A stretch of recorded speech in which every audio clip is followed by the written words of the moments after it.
آج کی تقریر کا عنوان ہے ڈنڈی مارنے والے۔ 27 ذوالقعدہ سن 1425 ہجری مطابق 10 جنوری سن 2005 عیسوی بروز پیر بعد نماز عشاء مسجد محلہ نیاریان امروہہ ڈسٹرکٹ جے پی نگر اتر پردیش۔ بسم اللہ الرحمن الرحیم الحمد للہ رب العالمین غافر الذنب وقابل التوب شدید العقاب ذی الطول لا الہ الا هو الیہ المصیر وأصلي وأسلم على نبيه ورسوله الكريم وعلى آله وأصحابه الذين شادوا الدين وعلى من سلك مسلكهم إلى يوم القيام. أما بعد فأعوذ بالله السميع العليم من الشيطان الرجيم. بسم الله الرحمن الرحيم. ويل للمطففين الذين إذا اكتالوا على الناس يستوفون وإذا كالوهم أو وزنوهم يخسرون ألا يظن أولئك أنهم مبعوثون ليوم عظيم يوم يقوم الناس لرب العالمين. رب اشرح لي صدري ويسر لي أمري واحلل عقدة من لساني يفقه قولي علم الانسان ما لم يعلم رب زدنی علما. حضرات گرامی، آج ہم اللہ سبحانہ و تعالی کے بے پایا فضل و کرم کے طفیل ایک نئی سورت کا آغاز کر رہے ہیں، نئی سورت کی ابتدا کر رہے ہیں۔ اس سے پہلے سورہ انفطار کا مکمل بیان آپ کے سامنے ہو چکا ہے۔ نئی سورت کا نام سورہ تطفیف ہے۔ تطفیف باب تفعیل کا مصدر ہے، طفف یطفف تطفیفاً کے معنی آتے ہیں کمی کر دینا، نقص کر دینا۔ اب چاہے کمی کسی بھی چیز میں ہو، حق مار لینا، حق دبا لینا، یہ تطفیف کے معنی ہیں۔ جو لوگ حق دبانے والے ہیں، کمی کرنے والے ہیں، حق تلفی کرنے والے ہیں، ان کو مطففین کہا جاتا ہے۔ یہ سورہ مبارکہ جو سورہ تطفیف کے نام کے ساتھ موسوم ہے، ایک قول کے مطابق تو مکی سورت ہے، یعنی حضور پاک صلی اللہ علیہ وسلم کے مدینہ منورہ کی جانب ہجرت فرمانے سے پہلے پہلے یہ سورت نازل ہو گئی تھی، اور حضرت عبداللہ ابن عباس رضی اللہ تعالی عنہما کے قول گرامی کے مطابق یہ سورت مدنی ہے، یعنی حضور اقدس صلی اللہ علیہ وسلم جب مدینہ منورہ کی جانب ہجرت فرما گئے تو اس وقت آپ صلی اللہ علیہ وسلم نے اہل مدینہ کو دیکھا کہ وہ لوگ ناپ تول میں بہت کمی کرتے ہیں، ڈنڈی مارتے ہیں۔ کسی نے اگر ایک پاؤ چیز لی تو کم دے دیتے ہیں، اور جب اپنے لینے کا نمبر آتا ہے تو پورا پورا لیتے ہیں۔ تو حضور اکرم صلی اللہ علیہ وسلم کو اہل مدینہ کی یہ عادت قبیحہ دیکھ کر بہت زیادہ تکلیف ہوئی۔ اللہ تبارک و تعالی نے جواب میں یہ سورہ مبارکہ نازل فرمائی، وَيْلٌ لِّلْمُطَفِّفِينَ الَّذِينَ إِذَا اكْتَالُوا عَلَى النَّاسِ يَسْتَوْفُونَ۔ آیت مبارکہ میں جو پہلی آیت مبارکہ ہے اس سورت کی، اس میں اللہ تبارک و تعالی نے ایک عام بات فرمائی ہے، اگرچہ بعض مفسرین نے اس کو ناپ تول کے ساتھ خاص کیا ہے کہ ہلاکت ہے ان لوگوں کے واسطے، بربادی ہے ان لوگوں کے واسطے جو ناپ تول میں کمی کرنے والے ہیں، لیکن یہ آیت کریمہ بالکل عام ہے۔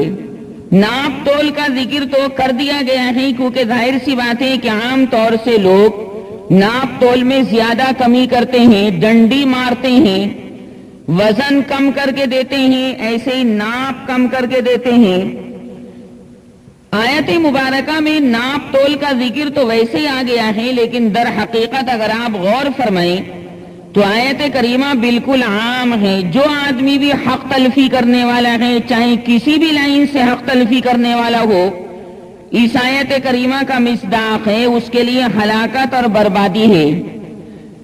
یہ عادت ناپ تول میں کمی کی عادت حضرت شعیب علیہ السلام کی قوم کے اندر بہت زیادہ تھی، اور اللہ تبارک و تعالی اس کو پسند کرتا نہیں کہ گاہک نے اگر 100 گرام چیز مانگی تو آپ ڈنڈی مار کر 10 گرام کم دے دیں۔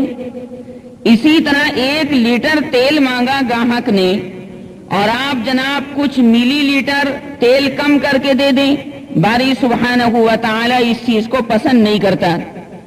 سورہ رحمان کے آغاز میں جو 27ویں پارے میں سورہ مبارکہ ہے، اس میں اللہ تبارک و تعالی نے خاص طور سے اس کی تاکید فرمائی، اور باری تعالی نے ارشاد فرمایا وَالسَّمَاءَ رَفَعَهَا وَوَضَعَ الْمِيزَانَ أَلَّا تَطْغَوْا فِي الْمِيزَانِ وَأَقِيمُوا الْوَزْنَ بِالْقِسْطِ وَلَا تُخْسِرُوا الْمِيزَانَ۔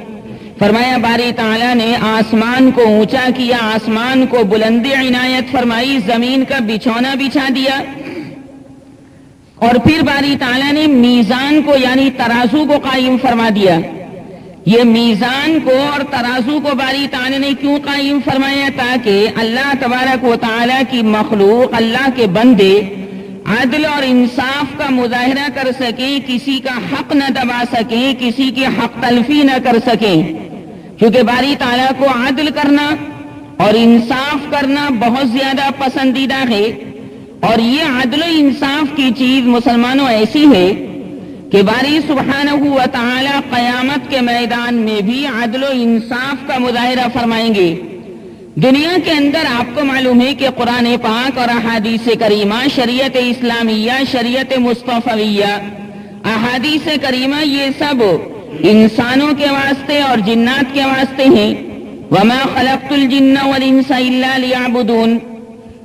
انسان شریعت کا مکلف ہے، جنات شریعت کے مکلف ہیں، لیکن اللہ تبارک و تعالی قیامت کے میدان میں عدل اور انصاف کا مظاہرہ فرمائیں گے کہ جانوروں کو باری سبحانہ و تعالی میدان قیامت میں بلائیں گے، اور سینگ والی بکری نے اگر بے سینگ والی بکری کے خامخواہ ہونڈڑی مار دی ہوگی، خامخواہ اس کے سینگ مار دیا ہوگا، تو باری سبحانہ و تعالی بے سینگ والی بکری کو حکم دیں گے کہ تو اپنا بدلہ لے لے، اپنا انتقام لے لے۔ اب اگر کوئی آدمی یہ سوال کرے کہ جناب یہ شریعت تو انسانوں کے واسطے اور جنات کے واسطے ہے، یہاں جانوروں کے درمیان باری سبحانہ و تعالی عدل و انصاف کا مظاہرہ کیوں فرما رہے ہیں؟ یہ جتلانے کے لیے کہ جو خدا جانوروں کے درمیان انصاف کرنے والا ہے اور جو خدا حیوانات کے درمیان عدل و انصاف کرنے والا ہے، وہ انسانوں کے درمیان بدرجہ والا انصاف کرنے والا ہوگا۔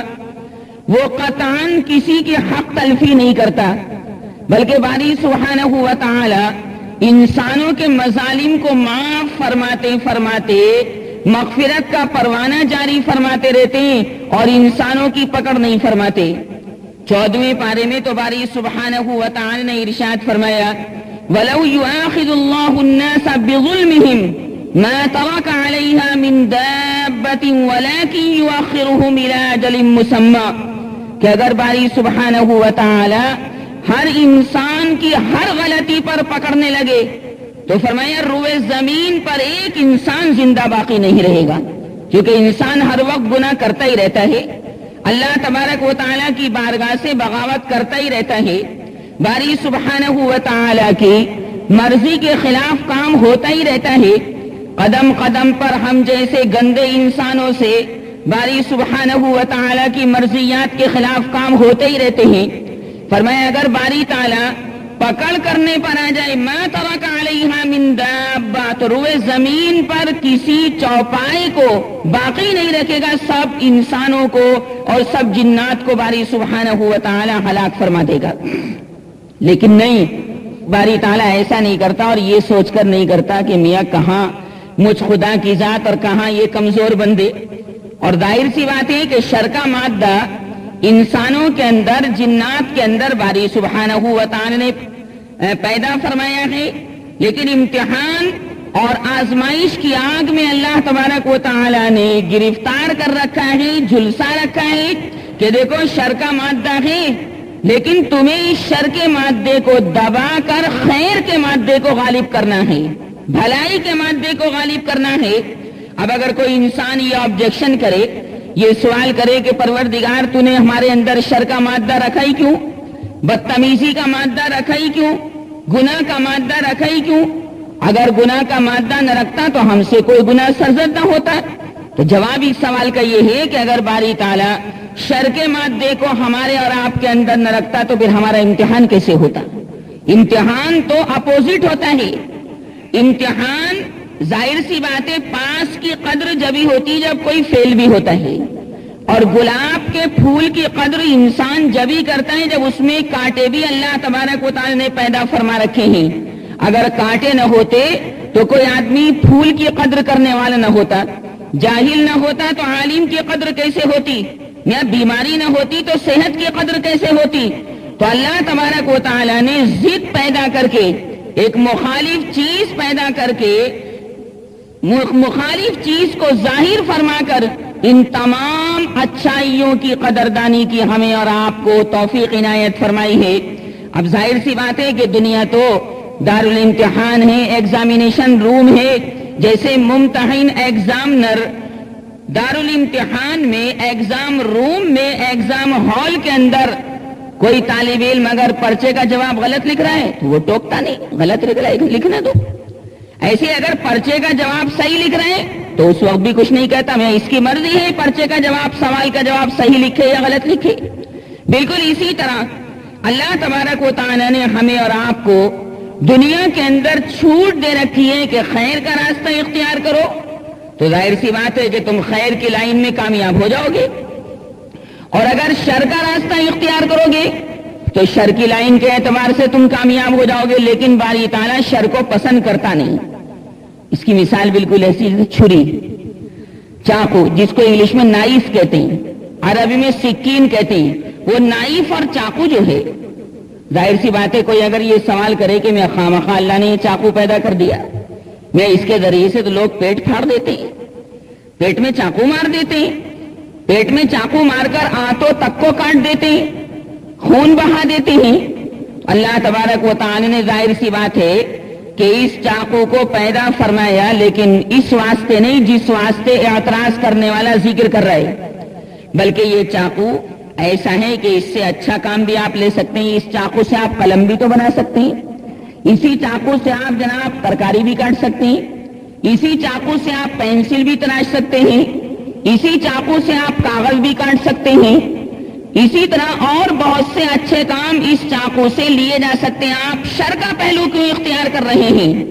بالکل اسی طرح اللہ تبارک و تعالیٰ چاہتا یہ ہے کہ ٹھیک ہے دنیا کے اندر شر ہے، لیکن تمہیں اس شر سے بچنا ہے، احتیاط والی زندگی گزارنی ہے، محتاط زندگی گزارنی ہے۔ اور تقوی کا مطلب بھی ہے کہ میاں پھونک پھونک کر قدم رکھو کہ یہ چیز جائز ہے ناجائز ہے، اچھا یہ چیز مکروہ ہے یا غیر مکروہ ہے، پسندیدہ ہے یا ناپسندیدہ ہے۔ اسی پھونک پھونک کر قدم رکھنے کا نام ہی تقوی ہے، احتیاط والی زندگی ہے۔ اس لیے قرآن پاک میں جہاں جہاں باری تعالی نے فرمایا لعلکم تتقون، لعلکم تتقون، لوگ اس کا ترجمہ کرتے ہیں تاکہ تم ڈر جاؤ، تاکہ تم ڈرنے والے بن جاؤ۔ یہ صحیح ترجمہ نہیں، لعلکم تتقون کا ترجمہ ہے تاکہ تم احتیاط والی زندگی گزارو۔ اور کسی چیز کے بارے میں علم نہ ہو تو علماء بعمل سے سوال کر لو کہ یہ چیز جائز ہے ناجائز ہے، اس کو کروں یا نہ کروں۔ جیسے آپ ڈاکٹر سے گولی کے بارے میں پوچھ لیتے ہیں کہ ڈاکٹر صاحب یہ گولی کھاؤں یا نہ کھاؤں، تو گولی کے بارے میں تو احتیاط ہے۔ حکیم صاحب سے آپ سوال کر لیتے ہیں کہ یہ معجون کھاؤں نہ کھاؤں، یہ جوارش استعمال کروں نہ کروں، یہ شربت پیوں نہ پیوں، یہ بہت ممکن ہے کہ جناب یہ نقصان دے جائے۔ تو اتنی ظاہری چیزوں کے اندر ظاہری صحت کے بارے میں آپ احتیاط برتتے ہیں، تو اپنی روحانی چیز کے بارے میں کیوں نہیں احتیاط برتتے؟ حلال اور حرام دونوں کو عام طور سے مسلمانوں نے گڈمٹ کر رکھا ہے، جس کی بنیاد پر اللہ تبارک و تعالیٰ کی جانب سے پکڑ آتی، اللہم احفظنا۔ جیسے آپ دوائی کے بارے میں معلوم کرتے ہیں، میڈیکل اسٹور والے سے پوچھتے ہیں کہ بھائی اس کی ڈیٹ ایکسپائر تو نہیں ہو گئی، اس کی تاریخ اتر تو نہیں گئی، آپ اس کے بارے میں ڈرتے ہیں۔ بالکل اسی طرح روحانیت کے بارے میں بھی ڈرنا چاہیے اور سوال کرنا چاہیے علماء بعمل سے، اولیاء کرام سے، اللہ والوں سے کہ یہ چیز ہمارے لیے حلال ہے یا حرام ہے. اور پیغمبر صلی اللہ علیہ وسلم نے تو وضاحت فرما دی اور فرمایا الحلال بین والحرام بین وبینہما مشتبہات.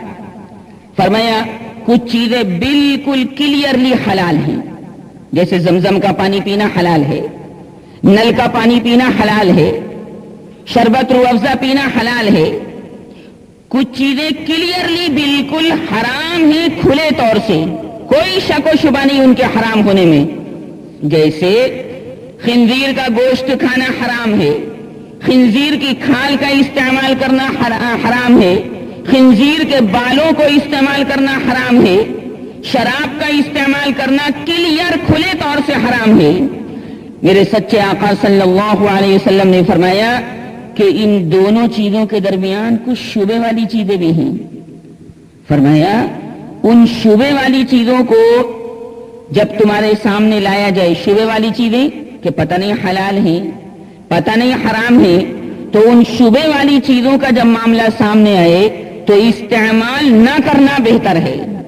اس میں یہ نہیں کہ بھئی جائز پہلو اختیار کر لو، نہیں نہیں نہیں. جیسے عام طور سے بعض لوگوں کے ذہن و دماغ میں یہ ہے کہ بھئی چلو کچھ چیزیں تو بالکل حرام کلیئر، کچھ چیزیں بالکل حلال کلیئر واضح طور سے، اور کچھ چیزیں ایسی جو شبے والی، جیسے بینک کی ملازمت، اس کے بارے میں لوگ کنفیوژن میں رہتے ہیں، شک و شبے کے اندر رہتے ہیں.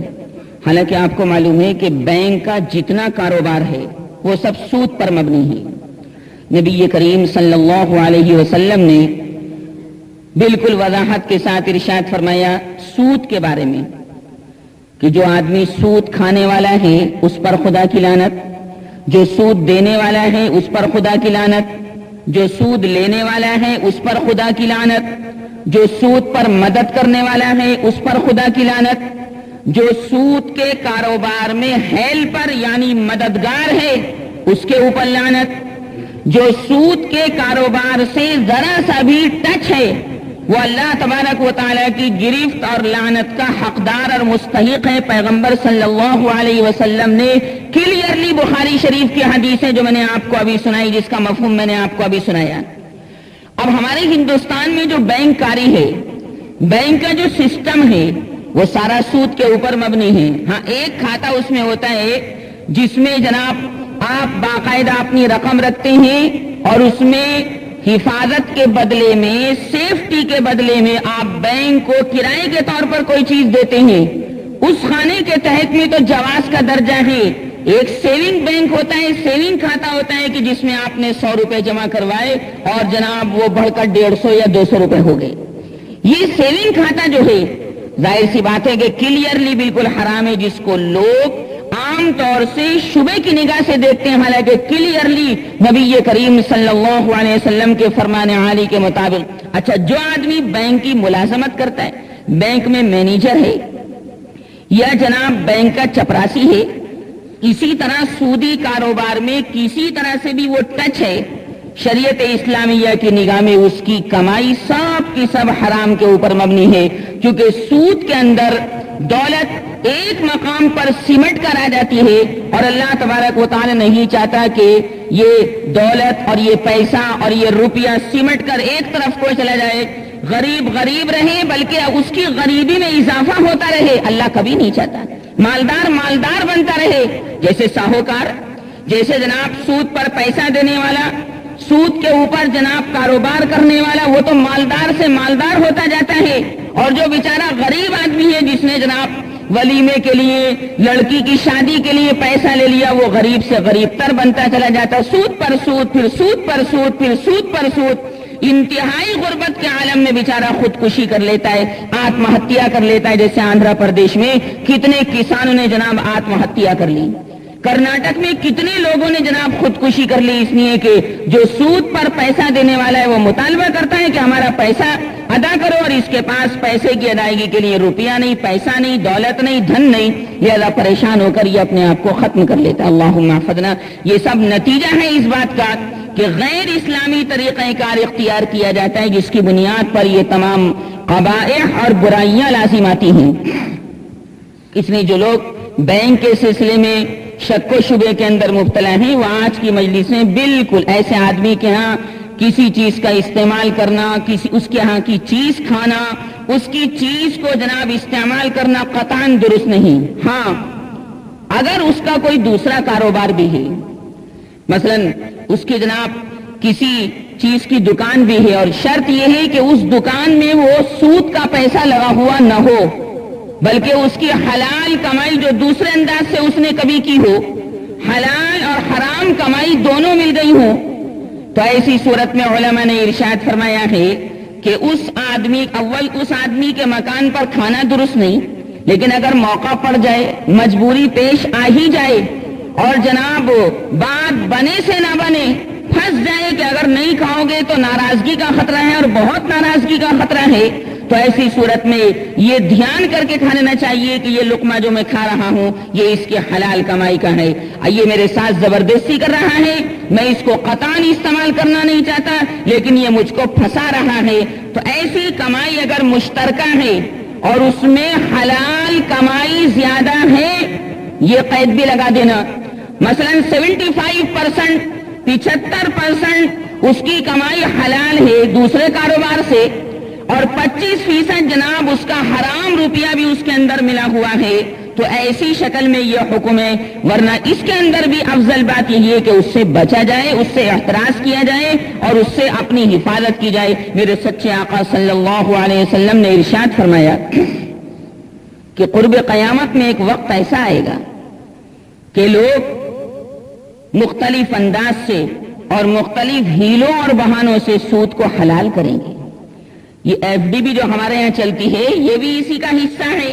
اب تو لوگ کیا کر رہے ہیں، لڑکیوں کے نام پر ایف ڈی بنوا لیتے ہیں اور ایف ڈی بنوا کر جناب اس کے پیسے سے کھانا کرتے ہیں۔ ظاہر سی بات ہے کہ پبلک کو حرام لقمہ کھلانا درست نہیں۔ یہ کس نے کہا کہ آپ اپنی لڑکی کی شادی کر رہے ہیں تو دھوم دھڑکے سے کریں؟ لڑکی کا کھانا تو ویسے بھی ثابت نہیں، ہاں ولیمہ ضرور ثابت ہے، اور ولیمہ بھی وہ جس کے اندر غریبوں کو پہلے بلایا جائے، جس میں انصاف سے کام لیا جائے۔ میرے سچے آقا صلی اللہ علیہ وسلم نے ارشاد فرمایا شر الطعام طعام الولیمہ، سب سے برا کھانا ولیمے کا کھانا ہے۔ کیسا ولیمہ؟ ہر ولیمہ نہیں، کیسا ولیمہ؟ فرمایا جس کے اندر غریبوں کو دھتکارا جائے اور مالداروں کو لفٹ دی جائے، مالداروں کو بلایا جائے، مالداروں کو ویلکم کہا جائے، مالداروں کا استقبال کیا جائے اور غریبوں کو جناب دھکے دے کر نکال دیا جائے، ایسا ولیمے کا کھانا بدتر کھانا ہے۔ اللہ تبارک و تعالیٰ اور اس کے رسول صلی اللہ علیہ وسلم ایسے ولیمے کے کھانے کو پسند نہیں فرماتے۔ اس لیے اگر لڑکی کے کھانے میں آپ شریک ہیں یا جناب آپ کھانا کر ہی رہے ہیں تو خالص پیسے سے کرو۔ ولیمے کا کھانا ویسے بھی کوئی واجب نہیں ہے، کوئی ضروری نہیں۔ اگر آپ کے پاس پیسہ ہے تو آپ ولیمہ کیجیے، اور اگر آپ کے پاس پیسہ نہیں ہے تو آپ خاموش ہو کر بیٹھ جائیے۔ اور ولیمے میں ہمارے امروہہ میں عام طور سے اور ویسے بھی دوسرے علاقوں میں مشہور ہے کہ میں جب تک زردہ بریانی نہ کرو تو ولیمے کا کھانا شمار نہیں ہوتا، یا جناب جب تک نان گوشت کا کھانا نہ کرو تو ولیمے میں شمار نہیں ہوتا۔ غلط ہے۔ دیکھو اگر ولیمے کے نام پر، ولیمے کی نیت سے ایک پیالی چائے بھی کسی کو پلا دو گے تو ولیمہ ہو جائے گا۔ اسی طرح دودھ کا ایک پیالہ بھی آپ ولیمے کے نام پر پلا دو گے تو جناب وہ بھی ادا ہو جائے گا۔ اللہ تبارک و تعالی نے ہماری اور آپ کی شریعت کو بہت آسان رکھا ہے۔ یرید اللہ بکم اليسر ولا یرید بکم العسر، اللہ ہمارے ساتھ آسانی چاہتا ہے، تنگی نہیں چاہتا۔ میرے سرکار صلی اللہ علیہ وسلم نے ارشاد فرمایا بشرا ولا تنفرا، بخاری جلد اول کی یہ حدیث ہے، اور دوسری حدیث پاک میں جو بخاری میں ہی ہے فرمایا بشروا ولا تنفروا، دیکھو خوشخبری سناؤ، پبلک کو نفرت نہ دلاؤ۔ ہر ایسا آدمی جو دین اسلام سے لوگوں کو نفرت دلائے، ایسا کلام کرے یا ایسی بات زبان سے نکالے کہ جس سے شریعت اسلامیہ سے لوگوں کو نفرت ہو جائے، وہ آدمی واقعی قابل گرفت ہے۔ اللہ تبارک و تعالیٰ اور اس کے رسول صلی اللہ علیہ وسلم ایسے انسان کو پسند نہیں فرماتے۔ حضرت معاذ بن جبل رضی اللہ تعالیٰ عنہ یہ ایک قبیلے کے امام تھے. اچھا وہ لوگ جو تھے کسان پیشہ تھے, دن بھر جناب کھیت کے اندر پھاوڑا چلاتے, کھیتی باڑی کرتے. اب جناب رات کو گھر آتے تھے, عشاء کی نماز میں جناب وہ لوگ شریک ہوتے تھے. عشاء کی نماز میں زیادہ آدمی ہوتے تھے, اس لیے کہ جو کھیت پر کام کرنے والے ہوتے تھے وہ بھی شریک ہو جاتے تھے. تو حضرت معاذ ابن جبل رضی اللہ تعالی عنہ نے ایک مرتبہ عشاء کی نماز میں سورہ بقرہ شروع کر دی, اور سورہ بقرہ میں 40 رکوع ہیں, تقریباً 2.5 پاروں کے قریب ہے. امیاں دن بھر کے تھکے ہوئے کسان پیشہ لوگ, دن بھر پھاوڑا چلا کر آنے والے تھکے ماندے لوگ, اور حضرت معاذ ابن جبل رضی اللہ تعالی عنہ نے سورہ بقرہ شروع کر دی. تو مقتدیوں نے اس وقت تو برداشت کیا. اچھا بھائی ٹھیک ہے, سرکار ابھی ماشاءاللہ دنیا میں موجود ہیں, جو مسئلہ ہے سرکار مدینہ صلی اللہ علیہ وسلم کی بارگاہ میں پیش کرنا ہے, نماز پڑھ لی. لیکن شکایت کی نبی کریم صلی اللہ علیہ وسلم کی خدمت شریفہ میں جا کر, اور عرض کیا کہ یا رسول اللہ, یہ معاذ ابن جبل جو ہمارے امام ہیں, یہ عشاء کی نماز میں سورہ بقرہ پڑھتے ہیں, 40 رکوع کھینچ دیتے ہیں. تو حضور اکرم صلی اللہ علیہ وسلم نے ان کو بلایا اور فرمایا افتان انت, افتان انت, اے معاذ کیا تم فتنہ برپا کرو گے, لوگوں کو نماز سے نفرت دلاؤ گے؟ معتدل انداز سے قرات کرو, درمیانی انداز سے قرات کرو. تراویح میں بھی رمضان شریف میں جو قرآن کریم پڑھا جاتا ہے وہ 1.25 پارہ اس لیے پڑھا جاتا ہے کہ اس انداز سے آدمی 27ویں شب تک آسانی سے قرآن کریم پورا کر لیتا ہے. لیکن بعض لوگ جیسے ہمارے یہاں چلتا ہے, میں نے پہلے بھی عرض کیا تھا, 10 پارے اور تو چل میں آیا, جس میں لہنیں جلی ہوتی ہے, جس کا پڑھنا اور سننا دونوں حرام ہیں. رمضان میں کارخانوں میں یہی کیفیت ہے, گھروں میں یہی کیفیت ہے, مسجد کی جماعت سے لوگ محروم ہو رہے ہیں. گھر گھر جناب رمضان شریف میں 10 پارے کھینچتے ہیں, 3 دن میں پورا قرآن ختم کر لیتے ہیں. نبی کریم صلی اللہ علیہ وسلم نے فرمایا پڑھنے والا بھی لعنتی ہے اور سننے والا بھی لعنتی ہے. آسانی سے پورے رمضان میں آپ کو تراویح ادا کرنی ہے, پورے رمضان آپ کو تراویح کی نماز پڑھنی ہے. اگر قرآن پہلے ختم بھی ہو جائے تو چاند دیکھے جانے کے دن تک آپ کو جناب تراویح کی نماز ادا کرنی ہے. یہ نہیں کہ بس قرآن پورا ہو گیا تراویح کی چھٹی ہو گئی, ہرگز ایسا نہیں. اس لیے آئندہ رمضان میں خیال رکھو, ہرگز جناب ایسے امام کے پیچھے نماز نہ پڑھو, اور نہ جناب تو چل میں آیا کا ساتھ کرو, بلکہ اللہ تبارک و تعالیٰ کے قرآن کے سائے کو اور اس کی رحمت کو حاصل کرنے کی کوشش کرو. یہ قرآن کریم میں جو رکوع کا حساب ہے, یہ رکوع کا حساب اس لیے رکھا گیا ہے کہ آسانی کے ساتھ آدمی قرآن کریم کی تلاوت کرے, قرآن کریم کی تلاوت کو سنے. خیر جی بات بہت دور نکل گئی. میں عرض یہ کر رہا تھا آپ حضرات کی خدمت میں کہ ناپ تول میں جو کمی کرنے والے ہیں, ان ناپ تول میں کمی کرنے والوں کے لیے بڑی بربادی ہے. ڈنڈی مار لوگوں کے لیے بڑی بربادی ہے. میں نے عرض کیا کہ یہ آیت کریمہ بظاہر ناپ تول میں کمی کرنے والوں کے لیے, لیکن حقیقت میں یہ آیت مقدسہ بالکل عام ہے. ہر حق تلفی کرنے والا چاہے کسی بھی لائن سے حق تلفی کرے, وہ بربادی کا مستحق, ہلاکت کا مستحق ہے. حضرت عمر ابن خطاب رضی اللہ تعالی عنہ کا نام سینکڑوں مرتبہ آپ نے سنا ہوگا, مسلمانوں کے دوسرے خلیفہ گزرے ہیں. انہوں نے ایک مرتبہ ایک شخص کو مسجد نبوی میں نماز پڑھتے ہوئے دیکھا کہ میاں مرغے کی ٹھونگ کی طرح جلدی جلدی نماز پڑھ رہا ہے, نہ رکوع صحیح کر رہا ہے, نہ سجدہ صحیح کر رہا ہے, نہ سمیع اللہ لمن حمیدہ صحیح طور سے کر رہا ہے. تو خیر اس نے جلدی جلدی جناب نماز کا سلام پھیرا تو حضرت عمر رضی اللہ تعالی عنہ نے اس کو بلایا, اور بلانے کے بعد فرمایا قد طففت, تو نے اللہ کے حق میں کوتاہی کی, تو نے نماز کے حق میں کوتاہی کی. طففت, کیا تو نے ویل للمطففین نہیں پڑھا؟ اللہ تبارک و تعالی نے فرمایا ہے کہ حق تلفی کرنے والوں کے لیے ہلاکت ہے. تو نے اللہ کی حق تلفی کی. اللہ تبارک و تعالیٰ تجھے کھلاتا ہے, پلاتا ہے, پہننے کے واسطے کپڑے دیتا ہے, اور تو رکوع بھی صحیح طور سے نہیں کر رہا ہے. رکوع میں سبحان ربی العظیم بھی صحیح طور سے ادا نہیں کر رہا ہے. سجدے میں سبحان ربی الاعلی صحیح طور سے ادا نہیں کر رہے؟ حضرت عمر نے فرمایا کہ تو نے اللہ تبارک و تعالیٰ کے غیظ و غضب کو دعوت دی۔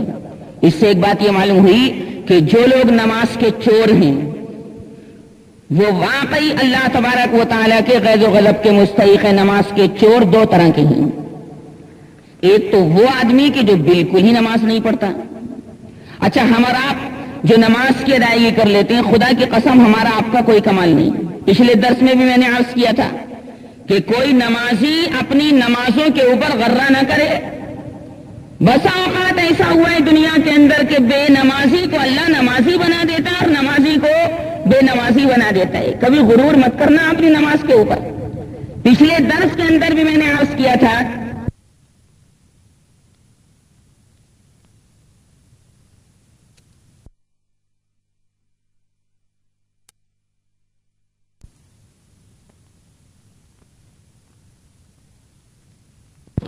نہ میرا کمال نہ آپ کا کمال۔ اس لیے میں نے پچھلے درس میں عرض کیا تھا کہ پروگرام کے بعد 3 مرتبہ کہہ لینا چاہیے اللہم لک الحمد ولک الشکر۔ اے اللہ، تو نے توفیق دی اس پروگرام کی سننے اور بیان کرنے کی، تو واقعی ہر تعریف کا مستحق ہے اور ہر شکریہ کا تو ہی مستحق ہے۔ لہذا کوئی نمازی اپنی نمازوں پر غرہ نہ کرے۔ اللہ تبارک و تعالیٰ نے بڑے بڑے جواریوں اور شرابیوں کو توبہ کی توفیق دے دی اور وہ ولایت کے اندر بہت اونچے مقام پر پہنچے ہیں، جیسے حضرت فضیل ابن عیاض رحمہ اللہ، جو پہلے ڈاکو تھے لیکن اب دیکھو اولیاء کرام کے اندر اونچی صف میں ان کا شمار ہوتا ہے، جس کی تفصیل کا یہاں موقع نہیں ہے۔ معلوم یہ ہوا کہ ایک تو وہ نمازی ہے کہ جو بالکل ہی نماز نہیں پڑھتا، یہ بھی نماز کا چور ہے، یہ تو بہت بڑا ڈاکو ہے۔ ایک وہ نماز کا چور ہے کہ جو نماز کی ادائیگی تو کر رہے لیکن ارکان نماز کے صحیح طور سے ادا نہیں کرتا، جلدی جلدی جلدی جلدی جیسے الائنہ اتار دیا۔ ہم اور آپ اگر اللہ تبارک و تعالی کی رضا کی خاطر نماز کو ادا کریں گے تو اس نماز کا مقام باری تعالیٰ کے نزدیک بہت اونچا بہت اونچا بہت اونچا۔ اور اگر جنت کے لالچ میں پڑھیں گے اور جہنم سے بچنے کے لالچ میں پڑیں گے تو ہم کہیں گے کہ ابھی اللہ کی رضا اس کے دل میں پکی نہیں ہوئی، ابھی یہ لالچی ہے۔ ٹھیک ہے، اللہ تبارک و تعالیٰ اپنے فضل و احسان سے جنت دے گا۔ پچھلے درس میں میں نے عرض کیا تھا کہ کوئی آدمی جنت میں اللہ کے فضل کے بغیر جا ہی نہیں سکتا۔ یہ ہماری آپ کی نمازیں، ہماری آپ کی عبادت اس لائق نہیں کہ اللہ کی بارگاہ میں پیش کی جا سکے، لیکن باری تعالیٰ کا کرم ہے کہ وہ ٹوٹی پھوٹی عبادت لے کر کامل جنت دے گا۔ عبادت ٹوٹی پھوٹی لیکن جزا بہت پکی بہت شاندار۔ میرے سچے آقا صلی اللہ علیہ وسلم نے ارشاد فرمایا کہ اگر جنت میں ایک کوڑا ایک لاٹھی رکھنے کی جگہ بھی کسی کو مل جائے تو وہ جگہ دنیا اور دنیا کی تمام چیزوں سے بدرجہ بہتر ہے۔ ذرا ساری اتنی ساری جگہ میں مل جائے، جیسے بسا اوقات ایسا ہوتا ہے کہ ریل گاڑی کے اندر بہت بھیڑ ہوتی تو آدمی کہتا بھائی ڈالے پر ہی پیر رکھنے کی جگہ مل جائے، اندر سڑک کے چلا ہی جاؤں گا، دھکا مکی کر کے چلا ہی جاؤں گا، تو یہ ڈالے پر پیر رکھنے کی جگہ مل جاتی تو آدمی غنیمت سمجھتا ہے، اس لیے کہ اندر جانے کا بالکل موقع نہیں۔ ایسے ہی وہاں جنت کا جو ماحول ہوگا اور قیامت کی جو اندھیریاں ہوں گی اور قیامت کی جو ہولناکیاں ہوں گی، ان کو دیکھتے ہوئے انسان یہی کہے گا کہ پروردگار اتنی ساری جگہ جنت میں مل جائے، تیرا بہت بڑا شکریہ ادا کرنے والا بنوں گا۔ لیکن باری سبحانہ و تعالی ظاہر سی بات ہے عدل و انصاف وہاں قائم فرمائے گا۔ خود سورہ رحمان میں فرما دیا والسماء رفعها ووضع الميزان الا تطغوا في الميزان واقيموا الوزن بالقسط ولا تخسروا الميزان، اس میں کوتاہی مت کرنا۔ یہ تو ہے نماز کے اندر حق تلفی۔ امام مالک علیہ الرحمہ نے حضرت عمر کے اس واقعے کو نقل فرمایا جو میں نے آپ کو ابھی سنایا۔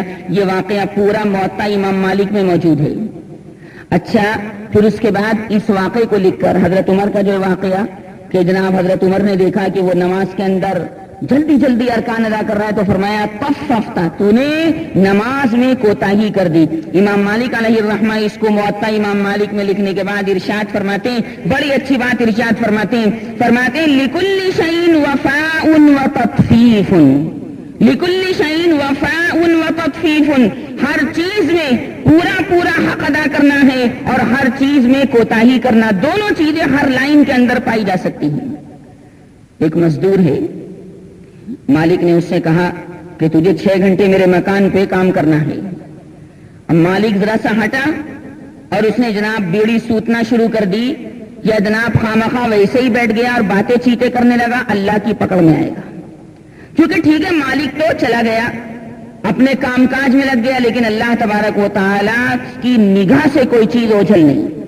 الم یعلم بان اللہ یری، جو لوگ اپنی ڈیوٹی کے اندر کوتاہی کرنے والے ہیں، آفس میں کام کرتے 8 گھنٹے کی ڈیوٹی ہے، باس آ گیا، جلدی جلدی فائلیں کھولی اور کام کرنے لگے، باقی مستی مار رہے ہیں۔ اللہ تبارک و تعالیٰ کی طرف سے غیظ و غضب کے یہ حقدار ہیں۔ 6 گھنٹے کی ڈیوٹی ہے، آپ 6 گھنٹے کی ڈیوٹی قبول کر چکے، آپ کو 6 گھنٹے کام کرنے کے بعد اتنی پے ملے گی، اتنی تنخواہ ملے گی، اس میں آپ ذرا سی بھی کوتاہی کرتے ہیں تو ویل للمطففین کے دائرے میں آ جاتے ہیں، اللہم احفظنا۔ اسی طرح کوئی سی بھی ڈیوٹی آپ کے ذمہ ہو، آپ نے اس کے اندر ذرا سی کوتاہی کی تو آپ ویل للمطففین کے دائرے میں آ جائیں گے، یعنی ہلاکت الہیہ کے حقدار بن جائیں گے، نعوذ باللہ من ذالک۔ اس نے فرمایا لکل شیء وفاء وتطفیف۔ مالک نے کہا کہ 10 کلو گوشت میرے گھر پہنچا دینا۔ وہ کہہ کر چلا گیا، رقم طے ہو گئی اور اس کے بعد جناب دکاندار کو رقم دے دی، اس نے کہا ٹھیک ہے ابھی آدھا پون گھنٹے کے بعد ہم آپ کو یہ گوشت پہنچا دیں گے۔ تو مالک تو چلا گیا، لیکن اللہ تبارک و تعالیٰ تو کہیں جاتا نہیں، اس کی نگاہ میں تو ہر چیز ہے، وہ تو سمندر کی گہرائیوں کے اندر کیا چیز ہے اس کو بھی جانتا ہے۔ لہذا اس میں سڑا ہوا گوشت ملا دیا یا ہڈیاں ملا دی اور اس کے بعد وہ گوشت مالک کے مکان پر بھیج دیا، یہ طریقہ حرام ہے۔ آج مسلمانوں کی دعائیں کیوں قبول نہیں ہو رہی؟ پیسے کا لالچ، دولت کا لالچ، یہاں سے بھی پیسہ آ جائے، ادھر سے بھی پیسہ آ جائے، سامنے سے بھی پیسہ آ جائے اور پیچھے سے بھی پیسہ آ جائے، پیسہ پیسہ پیسہ، دولت دولت دولت، یہ چیز ہمارے آپ کے ذہن و دماغ کے اندر بیٹھ گئی۔ مسلمان جس کی صداقت کے لوگ چرچے کرتے تھے، مسلمان جس کی حقانیت کے لوگ گیت گاتے تھے، مسلمان ایمان والا جس کے سچ بولنے کے بارے میں لوگ فخر کرتے تھے، آج پوری دنیا کے اندر مسلمان ہی سب سے زیادہ جناب غدار بن چکا۔ اس میں کوئی برا ماننے کی بات نہیں، اس دائرے کے اندر ہم اور آپ سب ہیں، پوری مسلم قوم ہے چند افراد کو چھوڑ کر، لیکن گیہوں کے ساتھ گھن بھی پستا ہے۔ اسی وجہ سے کتنی دعائیں مانگو بش کے خلاف، کتنی قنوت نازلہ پڑھو، ٹس سے مس ہونے والے نہیں اللہ تبارک و تعالیٰ، کیونکہ لقمے حرام کے جا رہے ہیں۔ میرے سچے آقا صلی اللہ علیہ وسلم نے ارشاد فرمایا کہ ایک وقت ایسا آئے گا کہ لوگ سود سے بچنا بھی چاہیں گے تو سود کا دھواں ان کو لگ جائے گا۔ یہ حدیث پاک مشکات شریف کے اندر باب الربا میں موجود ہے، صحیح ستہ میں یہ حدیث پاک موجود ہے۔ آج زمانہ مسلمانوں وہی آ چکا ہے۔ ایک وقت ایسا آئے گا کہ آدمی اپنا ایمان بچانے کے لیے جنگل کی طرف رخ کرے گا کہ آبادی میں رہ کر کیا کروں، تباہی ہے، آبادی میں رہ کر کیا کروں، جھوٹ ہے، بدتمیزی ہے، بدمعاشی ہے، بد کرداری ہے، بدگفتاری ہے۔ یہ حدیث پاک بخاری شریف جلد اول میں ہے کہ آدمی اپنا ایمان بچانے کے واسطے جناب پبلک سے دور بھاگنے کی کوشش کرے گا۔ بہرحال بہت زیادہ اپنے آپ کو سنبھالنے کی ضرورت ہے۔ یہ کس نے کہا کہ آپ دوسروں کے لیے کمائیں؟ یہ جو کھا لیا، جو پہن لیا، جو پی لیا، جو اللہ کے راستے میں دے دیا وہ اپنا سمجھو، باقی زیادہ بھاگ دوڑ کیوں کرتے ہو؟ باقی زیادہ بھاگ دوڑ کرنے کی ضرورت کیا ہے؟ یہ کہ مرنے کے بعد یہ دولت ہماری آپ کی قبر میں چلی جائے گی، ہرگز نہیں، سوائے نامہ اعمال کے اور سوائے ہمارے اور آپ کے جسم کے کوئی چیز قبر کے اندھیرے میں نہیں جائے گی، اور وہاں کا بھی میاں کچھ پتہ نہیں۔ ویسے اللہ سے حسن ظن رکھنا چاہیے کہ اس اندھیرے کو نور سے اللہ ہی بدل سکتا ہے،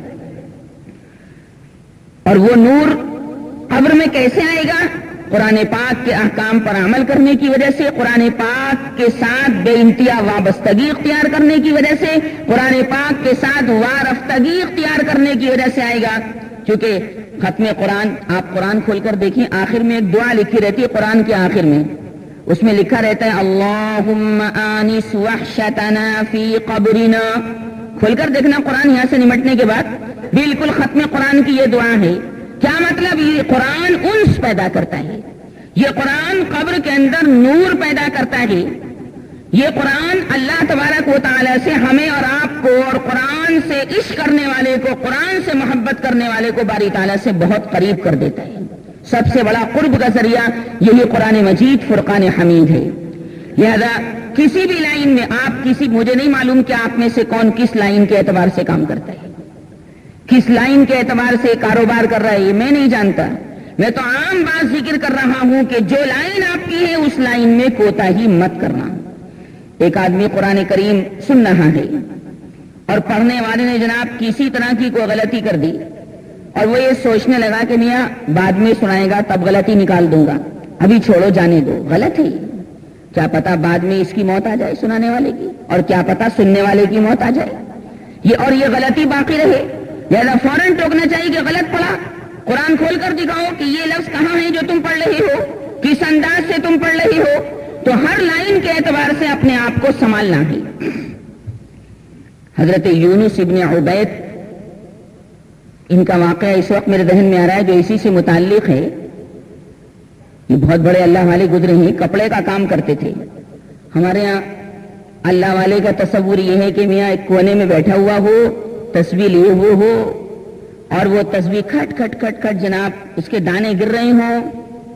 میاں یہ کام جو ہے یہ تو سادھوؤں کا کام ہے، یہ تو سادھو مالا جپتے ہیں. ہمارے اور آپ کے پیارے پیغمبر صلی اللہ علیہ وسلم کا یہ طریقہ کار نہیں کہ کونے میں جناب بیٹھ جائے، آنکھیں بند کر لے اور جناب نہ کسی سے ملے نہ جھلے نہ ملاقات کرے. بتاؤ حضور اکرم صلی اللہ علیہ وسلم اللہ کے دین کی تبلیغ اور تعلیم کے لیے دنیا میں تشریف لائے تھے کہ نہیں؟ اور تبلیغ اور تعلیم آپ نے ایک کونے میں بیٹھ کر کی یا جگہ جگہ گھوم کر کی ہے؟ جگہ جگہ گھوم کر کی. اللہ کے رسول سے بڑھ کر خدا کی قسم کوئی اللہ کا ولی نہیں. حضوری تو سب کچھ ہے صلی اللہ علیہ وسلم. لہذا اگر کوئی آدمی ولی اس آدمی کو سمجھے جو ایک کونے میں بیٹھا ہے اور میں اللہ اللہ کر رہا ہے، نہ کسی سے بات کرتا ہے نہ ملاقات کرتا ہے اور نہ جناب اللہ کے بندوں کے حقوق ادا کرنے کی کوشش کرتا ہے، تو وہ آدمی اللہ کا ولی ہو ہی نہیں سکتا. اس کی پاسبلٹی ہے ہی نہیں. جب تک اللہ تبارک و تعالیٰ کو ہم اور آپ اللہ کے رسول صلی اللہ علیہ وسلم کی پیاری لائن کے اعتبار سے راضی نہیں کریں گے، اللہ راضی نہیں ہوگا. اور یہ بات کیسے؟ ہم اور آپ جو کلمہ پڑھتے ہیں، کلمہ طیبہ لا الہ الا اللہ محمد الرسول اللہ، کلمہ طیبہ میں 2 جز ہیں، لا الہ الا اللہ، دوسرا جز محمد الرسول اللہ. کیا مطلب بھائی یہ محمد الرسول اللہ کیوں رکھا گیا؟ نہیں، ضروری ہے، مست ہے، بے انتہا لازم ہے.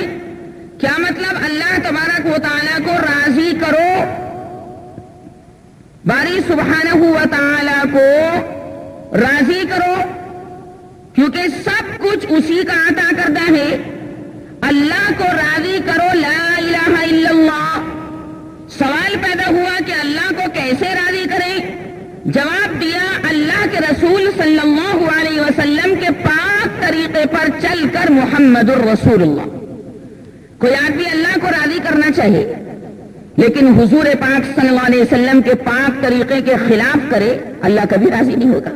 ہم تو کہتے ہیں اور بڑے پیار سے کہتے ہیں محمد کی چال چلو تو اللہ راضی ہوگا، محمد کی چال چلو تو اللہ تعالیٰ جنت دے گا، محمد کی چال چلو تو اللہ دنیا کو بڑھیا بنا دے گا، محمد کی چال چلو تو اللہ قبر میں ظلمت کو، اندھیرے کو دور کر کے نور پیدا کر دے گا، محمد کی چال چلو تو فرشتے بھی تمہارے اوپر فخر کریں گے، محمد کی چال چلو تو جبریل، میکائیل، اسرافیل اور عزرائیل ملک الموت کی دعاؤں کے تم حقدار بنو گے.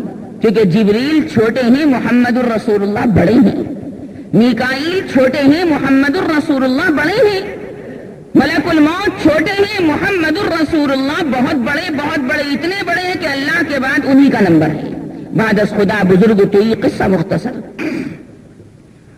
تو خیر صاحب کپڑے کی دکان تھی، بات یہاں سے چلی تھی، لوگ یہ سمجھتے ہوئے تسبیح گھمانے والا اللہ کا ولی ہوتا ہے، نہیں سرکار نے کیا فرمایا؟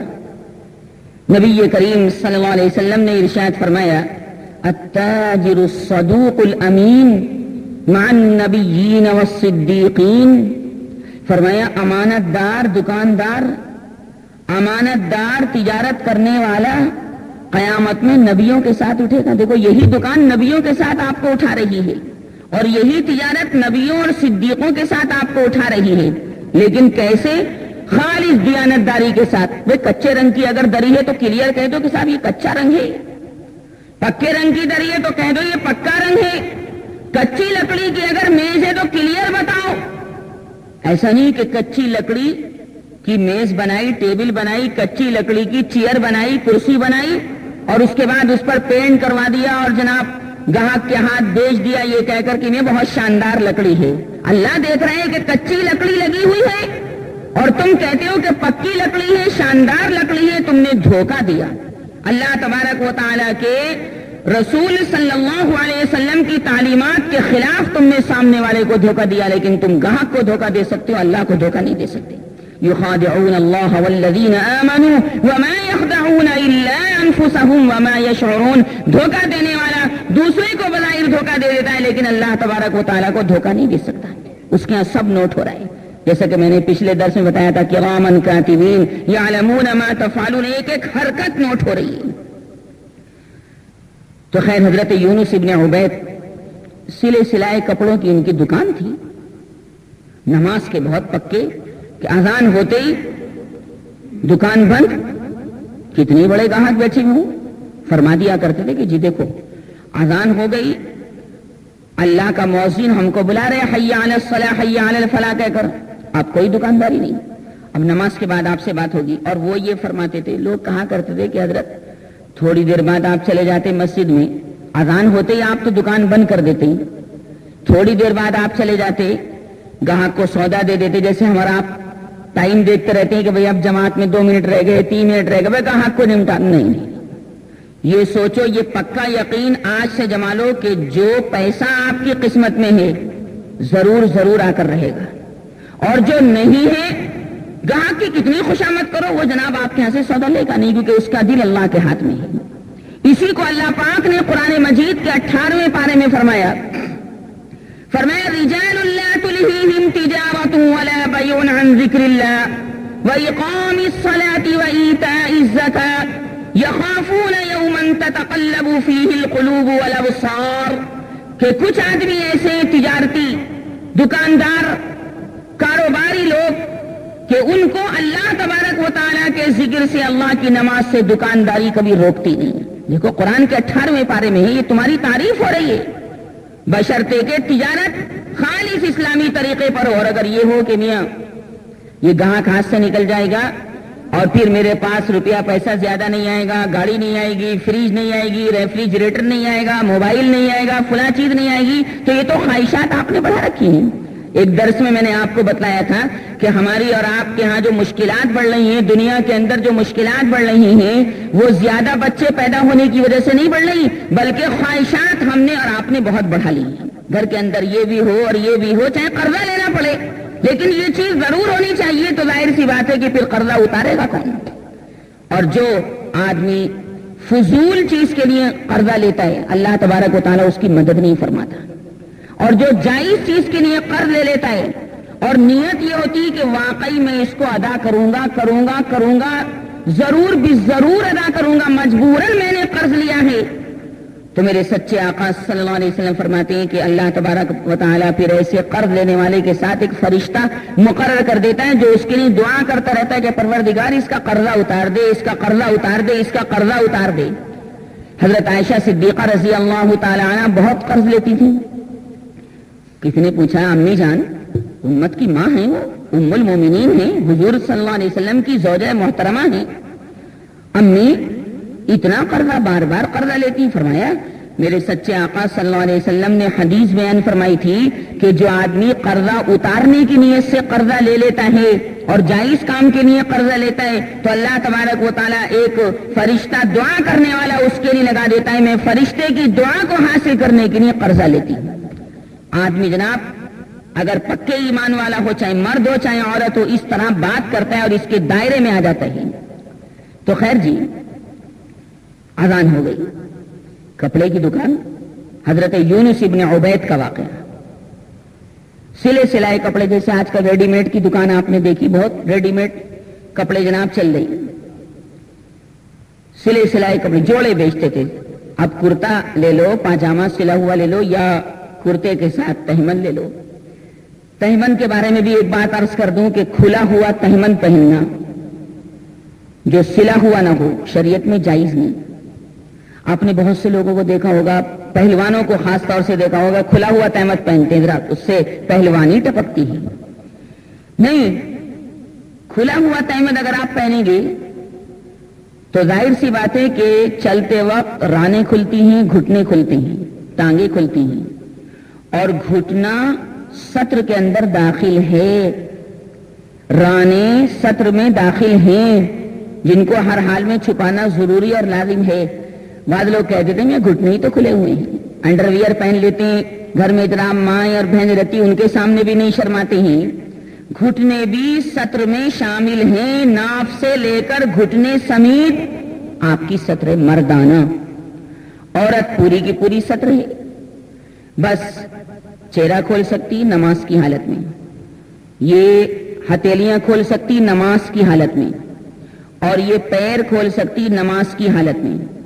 اگر باہر نکلے گی تو نقاب ڈال کر نکلے گی. اول تو عورت کو باہر نکلنا نہیں چاہیے، لیکن اگر نکلے، بہت مجبوری کے تحت نکلے، تو ایسی شکل میں اس کو نقاب ڈال کر نکلنا ہے. لوگ اس سے دھوکہ کھاتے ہیں کہ میاں فقہ کی کتابوں میں تو لکھا ہوا ہے کہ عورت کا چہرہ پردے میں داخل نہیں، داخل ہے نماز کے اعتبار سے، کہ اگر اس نے دوپٹہ ایسے باندھا، ایک بال اس کا ظاہر نہیں. اچھا، جارجٹ کے دوپٹے سے نماز نہیں ہوتی، یاد رکھنا. بہت سی مائیں اور بہنیں اس وقت سن نہیں ہوں گی، کیونکہ اس میں عورت کے سر کے بال چمکتے ہیں. اور یاد رکھو، جو چیز اندرونی طور سے چمکے، چاہے اس کے اوپر کتنا ہی کپڑا ڈال دو، وہ ننگے پن کے حکم میں ہے. حضور اکرم صلی اللہ علیہ وسلم نے فرمایا، رب کاسیات عاریات ممیلات مائلات، کہ بہت سی عورتیں ایسی ہیں کہ بظاہر کپڑا پہنے ہوئے ہوں گی لیکن حقیقت میں اللہ کی نگاہ میں وہ ننگی ہوں گی. مائلات ممیلات، کہ خود بھی مردوں کی جانب مائل ہوتی ہیں اور مردوں کو اپنی جانب مائل کرتی ہیں. رب کاسیات عاریات مائلات ممیلات. تو میں عرض کیا کر رہا تھا آپ حضرات کی خدمت میں؟ عرض یہ کر رہا تھا کہ سلے سلائے کپڑوں کی جناب دکان تھی. نماز کا وقت آ گیا، بھتیجا دکان پر موجود تھا. حضرت یونس ابن عبید نے فرمایا کہ بھتیجے، اذان ہو گئی، قریب کی مسجد میں ذرا نماز پڑھ کر آتا ہوں. اچھا، بھتیجے کو وہ دکان پر بٹھاتے تھے. بھتیجے کو سارا معلوم تھا کہ بھئی یہ جوڑا جو ہے 200 روپے کا ہے، یہ 100 روپے کا ہے، یہ 100 درہم کا ہے، 500 درہم کا ہے، 400 درہم کا ہے. ٹھیک ہے، یہ تو نماز پڑھنے کے لیے تشریف لے گئے. بھتیجا دکان پر بیٹھ گیا اور حضرت نے فرمایا کہ تو دوسری مسجد میں جا کر نماز پڑھ لینا، جیسے ہمارے یہاں کر لیتے ہیں، جیسے ہمارے یہاں کر لیتے ہیں. لیکن ایک بات یاد رکھو، بہت اچھا مسئلہ میرے ذہن میں آیا. جمعے کے دن لوگ کیا کرتے ہیں؟ مسلمان جمعے کے دن کیا کرتے ہیں؟ کرتے یہ ہے کہ ایک بھائی کو دکان پر بٹھایا اور کہا کہ میں 1 بجے والی جمعے کی نماز پڑھ کر آتا ہوں، تو 2 بجے والی پڑھ لینا، دکان بند نہیں کرتے. غلط ہے. کاروبار 2 گھنٹے کے لیے آپ کو بند کرنا ضروری ہے، ورنہ اللہ کی رحمت نہیں اترے گی.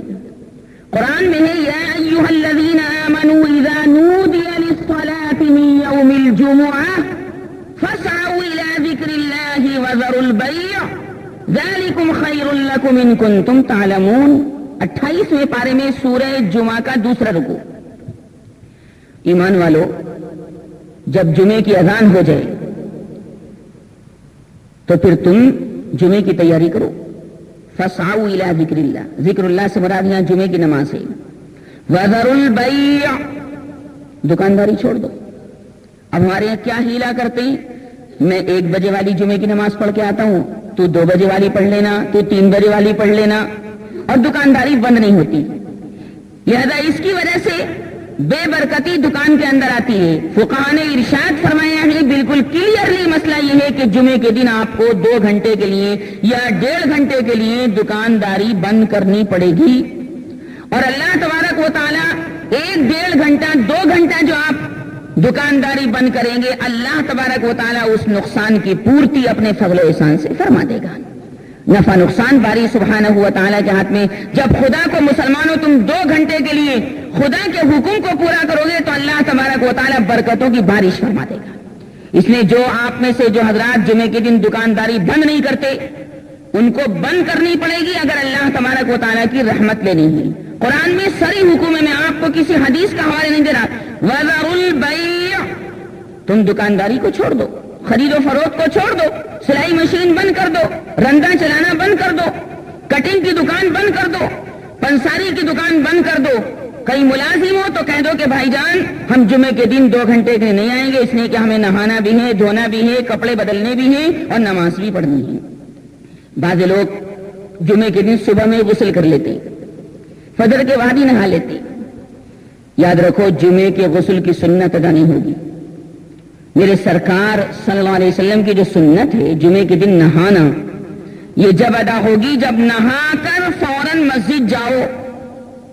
اور اگر جمعے کے دن 10 بجے ہی نہا لیے, کپڑے بدل کر جناب دکان پہ بیٹھے ہیں, میاں مٹھو بنے بیٹھے ہیں, اور پھر یہ کہ انتظار ہے کہ اذان ہو جائے تو پھر ہم جائیں, نہیں, وہ غسل تو باسی ہو گیا. حالانکہ آپ کے اوپر غسل واجب نہیں ہو, لیکن وہ سنت ادا نہیں ہوگی حضور اکرم صلی اللہ علیہ وسلم کی. لہذا نہا کر سیدھے مسجد جاؤ تو آپ کی جمعے کے غسل کی سنت اللہ تبارک و تعالیٰ کے نزدیک معتبر ہوگی. اس کا خیال رکھو. یہ ایسے کچھ مسئلے جن میں عام طور سے پبلک غلطی کھاتی ہے اور بتانے والے بھی کلیئر نہیں بتاتے.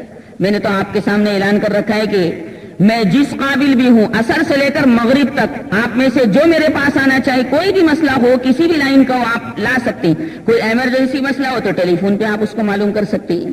لیکن آؤ عصر سے لے کر مغرب تک.